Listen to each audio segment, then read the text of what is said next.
आज पनि विश्वकप लिग 2 मा सिरिजमा अमेरिका विरुद्ध नेपाल फेरि पनि स्तम्भ भयो।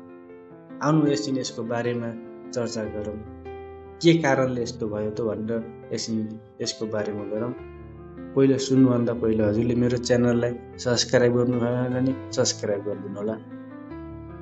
आइसिसी विश्वकप लिग 2 मा नेपालले 12औं हारको सामना गरेको छ। 12औं स्थान तथा लगातार तेस्रो खेलमा पनि हार बिहोर्ने क्रममा शनिबार सम्पन्न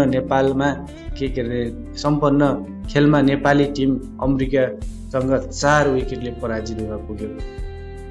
अमेरिकाले भने 17औं जित निकाल्यो।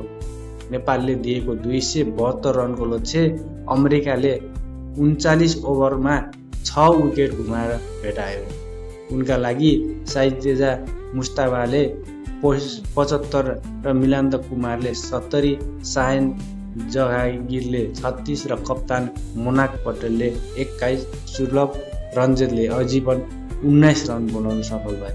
त्यसपछि दुवै स्थिति आइसिसी एकाडेमीको मैदानमा टस हारेर ब्याटिङको मौका पाएको नेपालले 49.5 ओभरमा 271 रनमा अल आउट भयो। नेपालका लागि बोलिङमा सन्दीप लामिछानेले 3, गुलसन झा, नन्दन यादव र करर केसीले 1-1 विकेट लिए।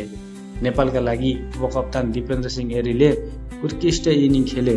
उनले 67 बलमा 3 छक्का र 2 चौका सहित 75 रनको इनिङ खेले।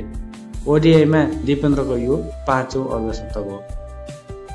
यस्तै तल्लो क्रममा करर केसीले उत्कृष्ट ब्याटिङ गरे र उनले 31 बलमा 3 छक्का र 2 चौका सहित 39 रनको इनिङ खेल्न सफल भए। यस्तै